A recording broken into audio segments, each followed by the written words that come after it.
Olá, queridos, bom dia, boa tarde, boa noite. Eu não sei que hora você estará assistindo, ouvindo este vídeo, mas estamos aqui. Essa semana um pouquinho mais atrasado, me perdoe, foi uma semana muito corrida, ainda colocando as coisas em ordem, né? Casei faz poucos dias, mudei de casa também, agora estamos nos apartamentos, tô tentando mudar esse fundo aqui, ó. Se você tiver alguma ideia aí para que eu pregue algum quadro, alguma coisa, daqui uns dias vai ter um aquário melhorzinho ali, mas aconselha, eu quero que você aconselha. Eu tinha gravado só a escola Betel Adultos, e estava bem desanimado para gravar adolescentes e jovens, mas ontem um comentário, eu esqueci até o nome, me perdoe, de quem comentou lá, perguntando se não ia sair. Então como eu fiz a promessa, se tivesse pelo menos uma pessoa sendo atendida por essas aulas, eu não ia desistir. Então, mesmo atrasado, eu não vou desistir. Daqui a pouquinho vai postar essa. Depois nós vamos postar também a de jovens. Eu vou fazer as de jovens também. Então não repare, tá? A cara ainda tá precisando fazer uma barba, dar uma ajeitada, porque a correria tá bastante. Mudança de emprego, cultuando lá na mesma igreja em Ibaté, modificando um pouco os equipamentos. Então eu preciso da tua paciência, mas eu preciso que você me ajude, que você compartilhe, que manda para outras pessoas, que comenta como é que está sendo as aulas aí, para que eu não pare, porque eu quero continuar cada dia mais falando do amor de Deus e tentando trabalhar com estas revistas, queridos, que fazem diferença. Então vamos orar para começar?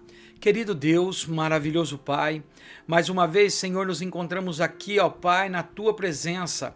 Senhor, queremos Te servir da melhor maneira possível. Ajude-nos que o Espírito Santo nos dê entendimento, ajude que essa aula seja um debate, para que nós possamos aprimorar cada dia mais essas aulas. Senhor, toque no coração das pessoas. Senhor, fale no meu e no coração de todos que assistirem essa aula. Nos proteja de tudo, em nome de Jesus. Amém e amém. Vamos lá então, queridos. Vamos para a nossa revista Viver Mais, que vai dos 15 aos 17 anos, adolescentes, né? Com o tema Conhecendo Mais a Deus. Nós já vimos o maravilhoso conhecimento de Deus, que foi uma introdução de tudo aquilo que nós vamos ver em todas as lições. Nós já vimos se Deus existe, é uma pergunta, provas que Deus existe. Nós já vimos, são três ou um, ou seja, nós já vimos sobre a Trindade, né? Nós já falamos um pouquinho sobre a Trindade. É um tema bem polêmico, é um tema difícil. Até tem um comentário de uma pessoa que falou muito desse tema no comentário aí, e eu concordo com ela. Tem muitas coisas que a gente não precisa ficar debatendo como que não é, e puxar para lá, puxar para cá. Simplesmente eu tenho que entender, como Jesus disse, eu e o Pai somos um. Então nós temos que entender que é um. O que diferença vai fazer na tua fé ou na minha fé, queridos, se nós entendermos ou não a Trindade, a definição certa da Trindade? Basta você entender que Deus é um só, Pai, Filho e Espírito Santo. Eu não tenho um Deus para cada situação, é o mesmo Deus. Cada situação eu posso pedir para uma parte da Trindade, mas é muito importante você não ter dúvidas. Se tiver dúvida, me chama nos comentários, eu te passo o meu WhatsApp, vamos conversar. A intenção dessa lição é bater papo, é conversar, é tirar todas as dúvidas. E hoje nós vamos estudar sobre Deus é santidade, amor, mas ele também é justiça. Nunca esqueça disso. Hoje o mundo tem pregado muito que Deus é amor, e por ele ser amor, ele não precisa ser justo. Ele pode deixar viver do jeito que cada um quer que viva. Mas Deus é santidade. Primeiro, ele é longe do pecado. Segundo, ele é amor. Ele ama todos, sem distinção, sem nenhum problema. Só que ele também é justiça. O que plantamos, nós colhemos. Então vamos lá? Deus é santidade, amor e justiça. É a lição 4. Base bíblica para isso está lá no Salmos 89, do verso 5 ao verso 18. O que eu quero pedir é que, como é uma leitura grande, pause esse vídeo, dê uma lida nesse salmo, de preferência em mais de uma versão, para que você possa ter um conteúdo mais forte. Como eu digo sempre, professor, professora, não existe professor ruim, existe professor que não se prepara. Existe professor que não estuda. Tem vários e vários professores que querem ter o status de professor de escola bíblica dominical, mas ele lê a revista dele no domingo 20 minutos antes da escola bíblica. Está totalmente errado. Para que nossos alunos aprendam, nós temos que incentivá-lo através do nosso costume. É abrindo a revista todos os dias, é estudando segunda, terça, quarta, quinta, se preparando para quando você chegar no domingo, você está preparado. Nós precisamos disso. Eu quero ainda pedir mais uma desculpa aqui.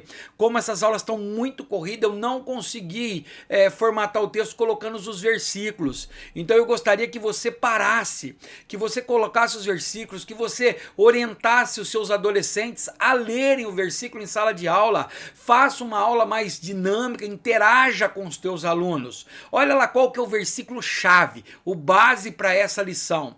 A tua misericórdia, Senhor, está nos céus, e a tua fidelidade chega até os mais excelsos na nuvem. A tua justiça é como as grandes montanhas. Salmos 36, versos 5 e 6. Olha que ele vai falar da misericórdia de Deus, que ele vai falar da fidelidade de Deus e que ele vai falar da justiça de Deus neste salmo. Então preste atenção que nós vamos trabalhar sobre isso, tá bom? Para que nós possamos entender. Lembrando que o tema da nossa revista é importantíssimo, conhecendo mais a Deus. Quantos alunos aqui, adolescentes aqui, não vai levar essa revista para o seu pai e o seu pai não vai saber do que está acontecendo, não vai saber explicar sobre uma trindade, não vai saber explicar como Deus existe, mas essa revista é para dar embasamento. Que bom seria se todos os alunos levassem, sentassem na mesa com seus pais e debatessem junto essas aulas. Seria gratificante, maravilhoso. Olha o objetivo dessa lição: conhecer alguns dos atributos que Deus compartilha conosco: santidade, amor e justiça. É o que nós vamos trabalhar. Esse atributo, isso está infiltrado no nosso Deus. No nosso Deus, faz parte da essência de Deus, a santidade, o amor e a justiça. Ponto de partida, para você aí que vai começar professor, ó. Da onde nós temos que tirar algumas ideias para iniciar, ó. A teologia, lembra que a teologia, nós já vimos falar sobre teologia aqui, acho que foi na primeira aula. Deus, logia, estudo. Então, estudo de Deus. A teologia difere, é diferente das disciplinas escolares, que nos acrescentam conhecimento sem gerar em nós uma mudança de caráter e comportamento. Olha, preste atenção nisso. A teologia, o estudo de teologia é completamente diferente dos estudos das escolas municipais, estaduais, federais, ou seja, os estudos escolares normal, onde você vai ver história, geografia, ciência, matemática, português. Teologia é o estudo que por essência, teria que gerar em nós uma mudança de caráter, de comportamento, porque quando nós aprendemos, nós temos que mudar. Queridos, o pior cego é aquele que não quer ver, é aquele que não quer mudar, que não aceita onde ele está errado. Errar é humano, todo mundo erra, nós vivemos em erros. A própria Bíblia diz assim que se existir alguém que falar que não tem cometido pecado, está fazendo ele mesmo de mentiroso e a palavra da verdade não está nele. No versículo ainda de João 1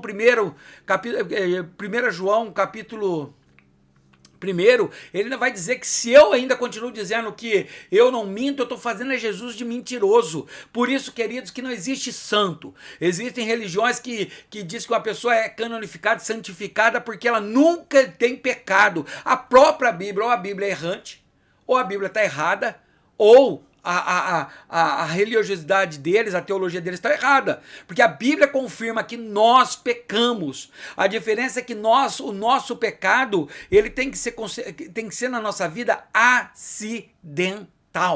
Eu não posso pecar por desejo de pecar, porque se tem um pecado desse jeito, isso me afasta de Deus. Sem santidade, ninguém verá Deus. Então eu preciso ser santo porque Deus é santo, é atributo dele. Certo? Quando eu peco, eu peço arrependimento, Deus é amor, ele me perdoa. Ele é justiça, eu vou cumprir. Se eu fiz coisas erradas, se eu plantei coisa errada, eu vou cumprir. Mas ele é amor para estar com braços abertos, pronto para me atender, para me ajudar. Por outro lado, quanto mais conhecemos a Deus, mais difícil se torna não desenvolver uma relação mais íntima com ele.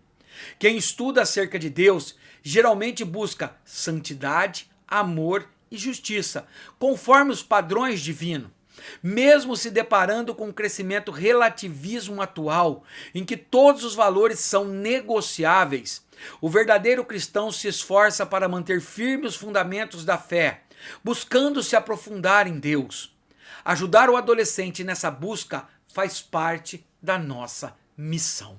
Amém? Ponto de partida, entendeu, professor, professora, pais, mães que estão aqui para pegar um argumento mais para ajudar os seus filhos, para ajudar os seus alunos ou próprios adultos, entendeu que conhecendo a Deus mais profundamente é difícil não mudar. O nosso caráter vai ser transformado. Vamos lá, introdução. Depois da queda, lembra lá do paraíso, Adão e Eva? O ser humano vive uma procura constante de algo que o satisfaça. Preste atenção nisso. O que leva às mais variadas aventuras para preencher o seu vazio interior. Entretanto, as propostas do mundo pluralista e relativo não são capazes de satisfazer os anseios humanos. Ou seja, depois que Adão e Eva pecaram no paraíso, a presença de Deus saiu de dentro dele. A presença de Deus foi retirada de dentro de Adão e Eva.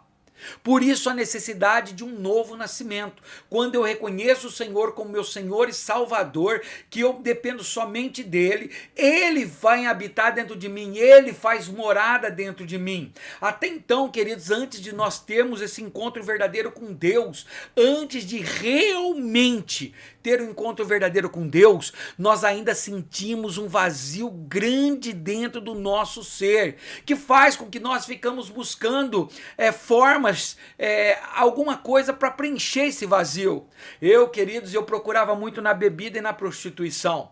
Antes de ser preenchido totalmente com Deus, totalmente com a vontade de Deus, antes de eu conhecer o meu Deus verdadeiro, eu me preenchia com várias coisas. E vou dizer mais, vou te confessar, mesmo dentro da igreja, após aceitar Jesus, eu vivi mais de 10 anos ainda com esse vazio, porque eu falava de Deus, mostrava de Deus, mas eu não conhecia a Deus. Ele não ainda tinha preenchido o meu coração por falta de sabedoria minha. Isso fazia com que mesmo dentro da igreja eu procurava me preencher de algo para me satisfazer esse vazio interior. Eu procurei ser líder, eu procurei orar mais, eu acabei entrando num círculo vicioso de santidade, achando que assim eu preencheria o vazio, e depois de mais de 10 anos na igreja, eu me deparei com um vazio enorme que quase me tirou da igreja. Foi quando realmente eu tomei a atitude de buscar um Deus verdadeiro até me encher, porque a palavra dele diz que todo aquele que busca, acha. Então, muitas vezes, principalmente quem está no mundo, ele vai procurar tampar o seu vazio com uma bebida. Para quem já bebeu sabe disso, quando você se embriaga, você dá espaço para Satanás, mas você esquece por um momento o vazio de dentro de você, o sofrimento. Quando você começa a prostituir, quando você está numa prostituição, naquele momento você esquece, mas logo depois que passa esse momento, você encosta a sua cabeça no travesseiro e você começa a refletir: o que eu estou fazendo da minha vida? Tenho testemunho recente, minha filha foi batizada e deu testemunho que ela sempre procurou se encher o vazio atrás de namorado ou de outras coisas, mas que agora realmente ela encontrou Jesus e Jesus preencheu o vazio. Só há uma forma: conhecendo mais a Deus. Oséias diz: conheceis e continuar conhecendo ao Senhor. O próprio Jesus diz que nós erramos, sofremos por não conhecer as Sagradas Escrituras, nem o poder que há nelas. Vamos continuando. Quando aumentamos o nosso conhecimento sobre Deus e nos aprofundamos no estudo da sua palavra, crescemos com a certeza de que somente o Pai é a fonte que nos sacia, somente Ele. Lembra, queridos, quando Jesus encontra com a mulher samaritana? Ele bate um papo com a mulher samaritana e ela ainda acreditava um pouco de Deus, mas do jeito deles. Mas aí Jesus fala para ela: olha, Você já teve 4 maridos, você já teve 5 maridos e esse que você está agora, teve 4 e esse que você está agora não é teu. Se você vir a mim, eu vou te dar uma água que vai saciar essa sede. Jesus estava dizendo para ela, ei, você está procurando em marido, em casamento, em relacionamento, se saciar, não é assim que você vai conseguir, é somente quando você conhecer de mim, encher de mim, isso te saciará, você terá um relacionamento feliz, uma saúde boa, terá uma vida, um trabalho abençoado. A Bíblia nos apresenta algumas características de Deus que apontam para o tipo e o padrão de relacionamento que devemos manter com Ele. Por isso, nesta lição, separamos alguns atributos divinos que, como imagem e semelhança do Pai, devemos desenvolver. Ou seja, atributos que é a essência de Deus e que, como nós somos imagens e semelhança de Deus, quando nós o aceitamos e nascemos de novo, esses atributos têm que fazer parte da nossa vida também. Então vamos lá. Primeiro, santidade. O primeiro atributo é a santidade. Um alto padrão, ou seja, sem santidade você não verá a Deus, aquele que não vive em santidade não agrada a Deus. A santidade é o primeiro e mais forte, por isso que ele diz o mais alto padrão. O que é ser santo? É ser separado do pecado, é fugir do pecado, é correr do pecado, não é enfrentar o pecado porque agora você é crente e você acha que você é mais poderoso, não, a tua carne ainda é fraca. Mas escuta a voz de Deus. A palavra de Deus diz assim, ó, afasta-se das más conversações, porque elas corrompem o bom costume. Davi no seu Salmo 1 diz, olha, não se assenta em roda de escarnecedores, não fique no meio de zombadores. A santidade de Deus é uma característica divina. Vamos lá, a santidade de Deus é uma característica divina que diz respeito à sua natureza absolutamente isenta do pecado. Ou seja, a característica de Deus de santidade, ela é totalmente, absolutamente isenta do pecado. Ou seja, em Deus não há pecado. Tal atributo o distingue de todas as criaturas, inclusive dos falsos deuses, pois o Senhor está em um nível muito superior. Olha o que diz Êxodo 15:11. Quem é como tu entre os deuses? Quem é como tu glorificado em santidade? Mas devido ao seu caráter santo, Deus exige santidade também de todos os seus servos. Olha lá, porque eu sou o Senhor vosso Deus. Portanto, vós vos santificareis e sereis santos. Levíticos 11, versículo 44. E olha que interessante, Deus ainda diz, ó, porque em vós ele vai nos santificar e nós seremos santos. Mas depende de nós. Essa exigência divina não é um capricho, mas um cuidado, porque o santo não tem comunhão com o impuro.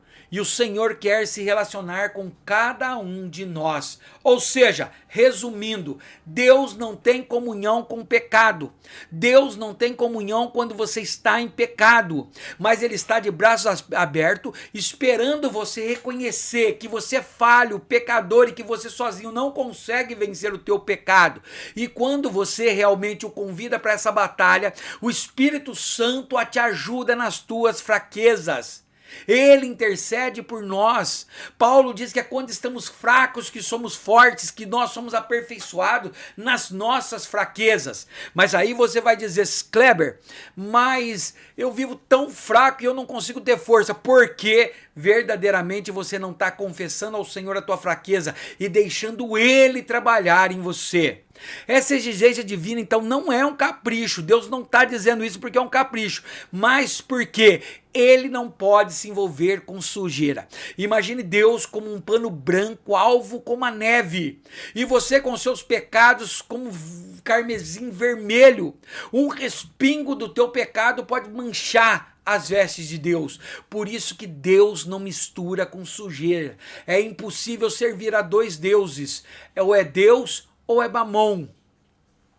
A palavra santo, olha, presta atenção, a palavra santo significa separado ou consagrado para Deus. Não significa livre totalmente do pecado, mas separado, tirado, consagrado. Deus te santifica e aí ele diz: e sereis santos. Ou seja, ele te consagrou e agora você busca a santidade.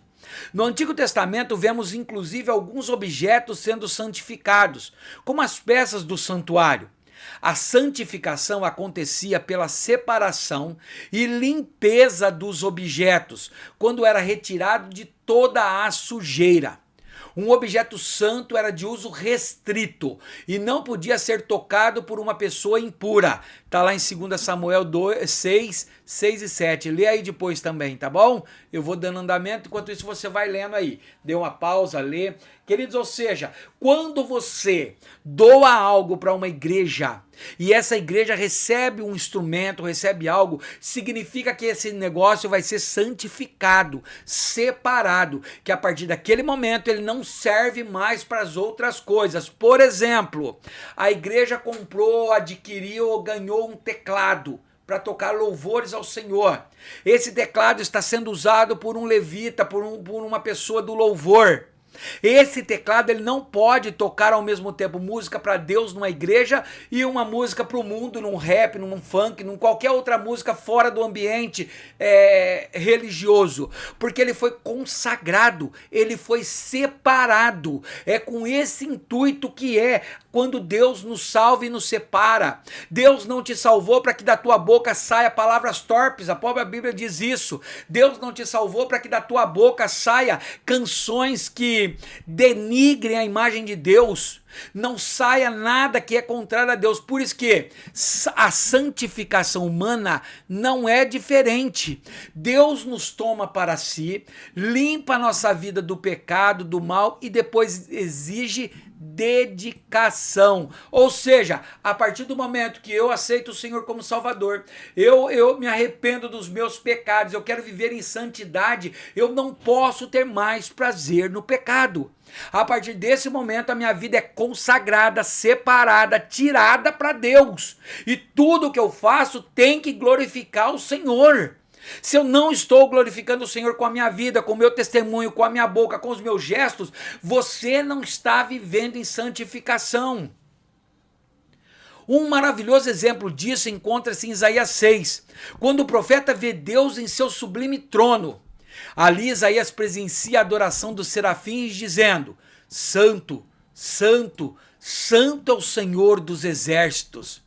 Como estava simbolicamente no santíssimo lugar do tabernáculo, Isaías temeu a morte, pois tinha convicção dos seus pecados. E aí ele diz: ai de mim, que vou perecendo, porque eu sou um homem de lábios impuros. Isaías capítulo 6, versículo 5. Depois eu queria até para você que vai dar aula, que vai lecionar, leia esse capítulo 6 de Isaías inteiro. Ele é muito lindo, é quanto Isaías reconhece que ele é um pecador e ele teme a morte, porque ele sabe que tudo aquilo que é consagrado para Deus é somente a Deus, ele não pode denegrir a imagem de Deus. Então Isaías fala assim: ah, Senhor, eu estou sofrendo, padecendo, morrendo, porque eu sou um homem de lábios impuros. Lembra que Deus vai tirar uma brasa do altar e colocar na boca de Isaías, vai santificá-lo. Isso é o que Deus faz conosco todos os dias. Isaías sabia que não podia se aproximar de Deus, sendo impuro, pois ele reconhecia a santidade de Deus. Isso aconteceu com o apóstolo Pedro também. Lembra quando Pedro disse: Senhor, eu não sou digno quando João diz: eu não sou de desatar as suas sandálias. Quando Pedro fala: eu sou um pecador, eu não mereço o teu perdão. Queridos, quando nós verdadeiramente reconhecemos que nós sozinhos não conseguimos, mas reconhecemos que em Deus há santidade e Ele nos santificará e só assim seremos santos, a nossa vida começa a melhorar. Isaías sabia que não podia se aproximar de Deus sendo impuro, pois ele reconhecia a santidade de Deus. Todavia Deus o havia levado ali com um propósito, e para isso foi preciso prepará-lo com um ritual de purificação. Leia o capítulo 6 lá. Só depois da purificação o profeta foi convocado para o serviço. O exemplo de Isaías nos mostra a vontade de Deus. Então, qual é a vontade de Deus? Que sejamos separados, purificados e dedicados ao serviço quando chamados para uma missão. Quantas pessoas não têm feito errado, são chamados, pregam a palavra, louvam o Senhor, mas não são dignos de santidade, não buscam ao Senhor, vivem em impureza. Precisamos reconhecer que nós somos falhos, pecadores, mas o Senhor nos capacita. Como no caso de Isaías, quando Isaías reconheceu, Deus pega uma brasa e santifica a boca dele. A partir daquele momento, ele está vivendo em santidade, em separação. Olha o comentário. A santidade de Deus é o padrão moral do cristão. Deus odeia o pecado e o mal, por isso nos chama a santidade. Deus é santo e nós somos pecadores. Por isso devemos agir com reverência e arrependimento. Não existe o santão dentro da igreja. Não existe o purificadão dentro da igreja. Todos nós somos pecadores e necessitamos do Senhor. Tópico 1, santidade. Conseguir entender o tópico 1, santidade, por que da necessidade de sermos santos, de reconhecermos. Nós precisamos de santidade e Ele nos santifica e só aí seremos santos, separados. Mas ainda mais uma vez, santo não significa que você não peque, mas que você é separado para não pecar. Pecou, se arrependa e não peque mais. Lembra quando chega a mulher para ser atirada, apedrejada, a mulher adulta? Vá, mas não peque mais. Quantas vezes ele disse isso? Porque o importante não é você achar que é totalmente santo, mas é reconhecer que é falho e que sempre que você escorregar, Deus está com o braço aberto. Jesus é o advogado e ele intercede por nós em nossa santificação. Se eu mereço já um like, um comentário, um compartilhamento, está na hora. Me ajuda aí. Se ainda tem alguma dúvida, vamos lá para o segundo tópico. Eu acho que você vai querer me ajudar. Amor. Um padrão possível. Então olha só, agora o segundo atributo desse nosso estudo, o amor. E o amor a gente sabe que é uma das coisas mais poderosas que existe no mundo. O amor cura. O amor restaura, o amor transforma. A Bíblia diz que tendo fé, amor, perseverança, o mais importante ainda é o amor. Que o amor, que uma pessoa sem amor é como um sino, que ele bate, retine, mas ele não tem nada, ele está vazio. O amor tudo crê, tudo sofre, tudo espera. O amor tudo suporta. Então vamos lá. O apóstolo que mais escreveu sobre o amor de Deus foi João. Ele falava de experiência própria, porque conviveu com o Filho de Deus, o que o fez a comprovar que Deus é amor. Está lá em 1 João 4,8. Por sinal, se tivéssemos que definir Deus em apenas uma palavra, amor seria o mais apropriado. Por quê? Porque Deus nos ama de tal maneira que deu seu único filho, o unigênito, para que nós não perecemos, mas nele tenhamos a vida eterna. Olha o tamanho do amor de Deus. Quem seria capaz de dar o seu próprio filho para um pecador? Você seria capaz de sacrificar a pessoa que você mais ama nessa vida para que um pecador seja salvo, limpo? Ninguém. Por isso que o amor de Deus supera tudo. O amor de Deus, ele resgata o pedófilo, o assassino, a prostituta, o drogado, o viciado. O amor de Deus resgata o mentiroso. O amor de Deus transforma. Por isso que ele não rejeita ninguém. Venha ao Senhor com amor e você será salvo. O amor de Deus vem sendo demonstrado desde a fundação do mundo. Tudo que foi feito para o homem, a quem o Criador formou suas próprias mãos. Ou seja, tudo foi criado, Deus foi lá, tudo ele criava com a palavra, haja isso, haja aquilo, haja terra, haja animal, haja árvore, haja fruto, haja luz. Mas com Deus, ele quis sentir, quis modelar, ele sai do seu alto e sublime trono, vem à terra, pega o barro, amassa o vaso, faz a nossa modelagem, a nossa forma, sopra em nós o seu espírito. Somente um Deus somente um Deus de amor tão grande deixaria o seu trono e viria colocar a mão no barro. Que privilégio! Depois que o homem pecou e se afastou do Criador, um plano já estava traçado para resgatá-lo. Lembra? Gênesis capítulo 3,15, viria da mulher aquele que pisaria a cabeça da serpente. Porque Deus viu que mesmo eles pecando, ele não poderia nos abandonar, de alguma forma ele tinha que nos dar um livramento, uma chance de nós restaurarmos a aliança com ele. Por isso que Deus é amor, ele não obriga você a querê-lo, ele não obriga você a obedecê-lo, mas ele te aconselha, ele fala para você, se você obedecer, se você seguir o conselho de Deus, você terá uma vida digna de filho de Deus. Embora houvesse um alto preço a ser pago na redenção, Deus não desistiu e deu à humanidade a sua maior prova de amor. Entregou o seu único filho para morrer em favor da humanidade cheia de pecado e longe da presença de Deus. João 3,16. Queridos, se vocês nunca assistiram, no YouTube tem um vídeo chama A Ponte, onde ele faz uma representação do amor tão grande de um homem pelas vidas das pessoas. O vídeo conta-se que um homem era maquinista, não sei em que país, e aí ele trabalhava num lugar onde tinha, quando o trem vinha lotado, ele tinha que abaixar a ponte e levantar a ponte para que o trem passasse. Então a ponte estava levantada para os navios passar no mar, o filho dele brincando perto da ponte, uma criança pequena de 4, 5 anos, essa criança cai embaixo aonde a ponte descia, na maquinária onde a ponte descia, e de repente o trem vem vindo lotado de pessoas, e esse pai desesperado não sabe, se ele abaixa a ponte ele mata o seu filho e salva todo aquele trem, se ele deixa a ponte erguida ele salva o teu filho, mas ele mata todo aquele povo que estava no trem. E no vídeo o que acontece? O pai opta por salvar todo aquele povo, como Deus optou por salvar a humanidade. O pai abaixa a ponte esmaga o filho dele, mas ele salva um monte. E dentro desse trem, conforme ele olhava, tinha pessoas cheirando crack, jetando, tinha pessoas de todos os tipos, drogadas, mentirosas, representando que Deus amou tanto eu e você, que ele permitiu que seu filho sofresse, padecesse e fosse crucificado com a pior morte, para que eu e você hoje tivéssemos a chance de receber esse amor dele.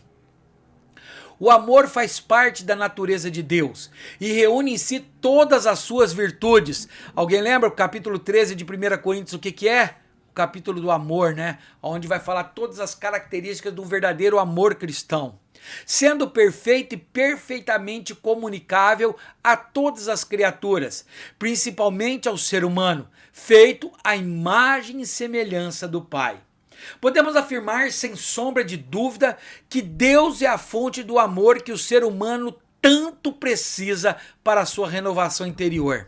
A verdade penetrante e arrebatadora é que ele nos amou primeiro, 1 João 4,19, estabelecendo a base para receber de volta amor, adoração e apego profundo.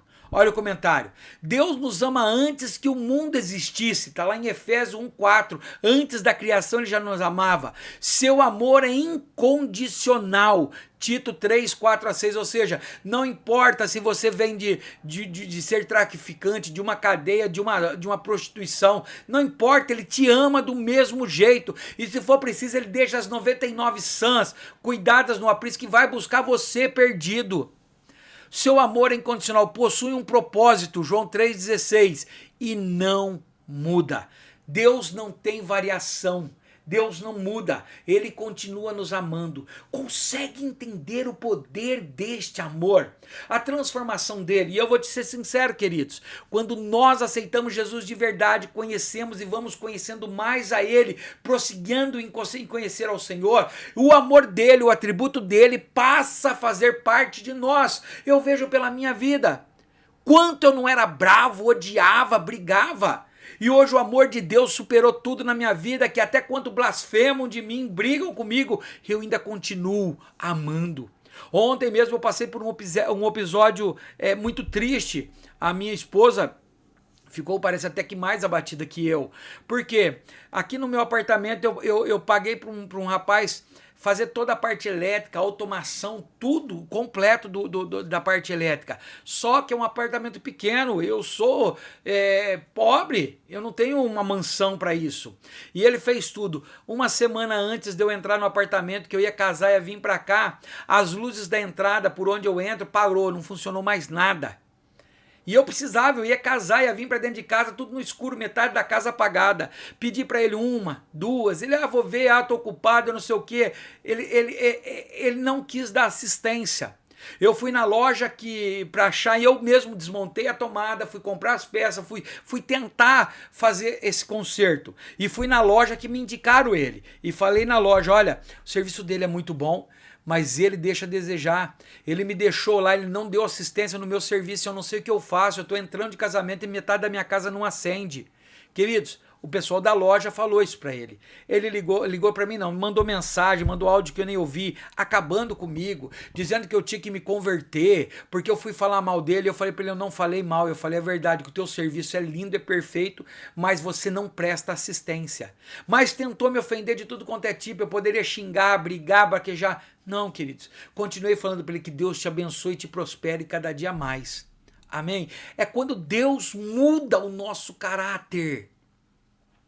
E agora, tô merecendo já o like? Porque nós estamos partindo por terceiro e último tópico. Eu espero que agora, que neste momento, nós consigamos finalizar essa lição com chave de ouro, com você curtindo, me incentivando para a semana que vem eu não parar, eu continuar. Vamos lá? E o último atributo dessa lição é justiça. É um padrão atingível, ou seja, todos conseguem viver em justiça. Não é algo sobrenatural, não é algo extraordinário, não é algo que precisa de um milagre. Ser justo é ser essência de Deus. Poucas pessoas conhecem as leis do país onde moram. Essa ignorância é perigosa por dois motivos. Então olha só como nós vamos começar. Poucas pessoas conhecem as nossas leis, conhecem a Constituição Federal, conhecem as leis que nos abrigam. E quando nós não conhecemos a lei, nós, por ignorância, corremos perigo de duas coisas. Primeiro, porque a pessoa pode violar as leis inadvertidamente e sofrer punições por isso, ou seja, porque ela pode cometer um erro grave sabendo que a lei condena, quer dizer, não sabendo que a lei condena, e quando ela descobre que o que ela fez é errado, ela vai sofrer punições. Quantas pessoas que não entendem muito, principalmente de finanças, que não conhece a lei, acabam fazendo atos que burla a lei, e quando é pega, a punição é severa. Tem gente perdendo casa, perdendo trabalho. Por quê? Porque não conhecia a lei e tentou agir do seu jeito. Por isso nós precisamos, primeiro, conhecer a lei para não sofrer sanções. Se você não conhece, não faça. E segundo, porque quem desconhece os seus próprios direitos não tem como reivindicá-los. Enfim, ignorar a lei significa dupla perda. O que significa? Se eu não sei, eu vou perder. Eu vou perder dinheiro, eu vou fazer coisa errada. Quantas vezes nós sabemos, depois nós passamos uma vida inteira sofrendo por algo, que nós descobrimos que a lei nos dava amparo, que eu não precisava sofrer, que era só eu recorrer, que a lei estava do meu lado. Por isso esse termo, cadê o meu coisa aqui?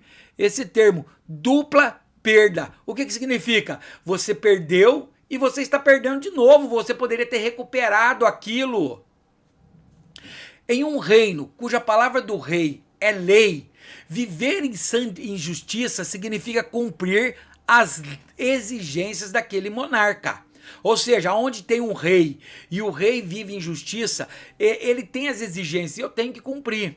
No caso do reino de Deus, a Bíblia é a legislação vigente que o próprio rei deu aos seus servos para que possam viver em conformidade com as regras do reino. Ou seja, se eu me declaro cristão, se eu me declaro filho de Deus, se eu aceitei o Jesus, mas eu não conheço as leis, mas eu não conheço a Bíblia, mas eu não estudo a Bíblia, quantas coisas erradas eu estou fazendo e serei punido por isso. Não tem aquele ditado, enquanto eu não aceito Jesus, tudo bem. Mas agora que eu aceitei Jesus, a minha obrigação é crescer na graça, mas também no conhecimento da sua palavra. Quando eu não conheço a Bíblia, eu estou correndo o risco de ser punido por Deus, porque Ele é justo, e também de perder as bênçãos que Deus tem para mim que eu não sabia. Uma vida de retidão não se estabelece sozinha. É preciso treinar a mente e disciplinar o corpo para prosseguir nos caminhos de Deus, seguindo a sua justiça. É importante estudar e conhecer a legislação de Deus. Presta atenção nisso, que está na Bíblia Sagrada. Ou seja, não adianta eu querer falar quantos e quantos pregadores da palavra de Deus eu tenho conhecido que não estuda a palavra de Deus. Precisamos estudar a palavra de Deus. Quando alguém estuda para direito, faz advocacia, ele tem que conhecer a Constituição, as leis.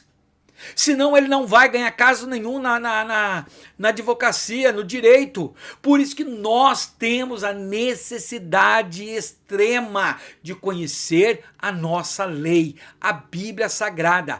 Talvez você tenha cumprido coisas que vai contra a lei e isso vai te causar dano. Assim, é possível saber como conduzir a vida diária, seja no colégio, no trabalho, na igreja ou em casa. Para isso, nada é melhor do que desenvolver hábito de estudar a palavra todos os dias e aprender que a justiça não anula o amor de Deus, como também o amor de Deus não anula a sua justiça. Olha que interessante isso, ó. Olha que coisa mais interessante. Estudar a palavra de Deus todos os dias, né? Aprender que a justiça não anula o amor. Você sendo justo não significa que você jogou fora o amor de Deus. Como também o amor de Deus não anula a sua justiça. Ou seja, não é por amor que eu vou ignorar a justiça de Deus. Não é por amor que eu vou apoiar a justiça de Deus. Por exemplo, querem me calar? Podem me calar. Mas como exemplo, a Bíblia condena o relacionamento entre duas pessoas do mesmo sexo. A lei nossa condena. Na lei diz que é proibido. Se eu apoio isso, se eu vou a favor disso, se eu acho que o amor é maior do que a justiça, o amor não, queridos, não anula a justiça. A justiça anda junto com o amor. Deus ama as pessoas que têm relacionamento com pessoas do mesmo sexo, mas Ele não ama essa injustiça. O pai é justo e estabeleceu um alto padrão de vida para os seus filhos, a quem inclusive corrigem com prova de amor. Olha o comentário. A justiça assegura recompensas, mas também prevê punições. A justiça humana se apoia na natureza de Deus, porque só Ele é justo e tem um padrão absoluto de justiça. Eu espero que você tenha entendido. Eu espero que esses 3 atributos possam fazer parte a partir de hoje da tua vida. Espero que os teus alunos, que os teus filhos entendam essa lição e a partir de agora comecem a conhecer mais de Deus. Nós temos que conhecer as nossas leis espirituais para não correr o risco de estarmos ligados em coisas que vai fazer-nos voltar, sofrer, padecer. Conclusão: buscar o conhecimento de Deus é muito bom, mas deve trazer resultados práticos na vida cristã. Quantos teólogos não vivem a Bíblia? Quantos estudiosos acham que são melhores e ignoram a Bíblia? O estudo, o conhecimento de Deus é muito bom, é importante, é quase que obrigatório, mas eu preciso praticá-lo. Não adianta eu conhecer a palavra e não a praticá-lo. Ao descobrir a fonte inesgotável de santidade, amor e justiça que vem de Deus, será um desperdício deixar que esta água jorre sem aproveitá-la. Portanto, que o seu maior desejo seja mergulhar no conhecimento de Deus, que mata a sede e a fome da alma. Além disso, que você possa ter sabedoria para compartilhar a santidade, o amor e a justiça que emanam de Deus para a sua vida. Amém, amém e amém. Entendido? Me deram um like, me apoiaram, ou criticaram, ou tentaram. Me ajuda aí, me ajuda aqui que eu coloco aqui atrás. Tá bom a voz, tá bom o vídeo. Eu preciso de você. E olha o tema da nossa próxima lição, a lição 5. A grandeza de Deus. Nós vamos ver o Deus onipotente, a força, o tamanho dele. A base bíblica está lá em Jeremias 10, do 6 ao 10. Leia já aí. O versículo-chave é: ninguém é semelhante a ti, ó Senhor. Tu és grande, e grande é o teu nome em força. Jeremias 10, 6. E olha qual vai ser o objetivo dessa lição. Conhecer os seguintes atributos exclusivos de Deus. Nesta nós conhecemos o atributo da justiça, amor. Nossa. Justiça, amor. Olha, me deu um branco agora, queridos. Me ajuda aí. Os atributos anteriores aí foi... Deixa eu voltar lá. Justiça, amor e santidade. Oh, misericórdia. Justiça, amor e santidade. Foi 3 atributos de Deus que nós conhecemos. Na próxima nós vamos ver a autoexistência, a eternidade e nós vamos ver 3 famosíssimos: onipresença, onisciência e onipotência. É o único que tem todos esses atributos, tá?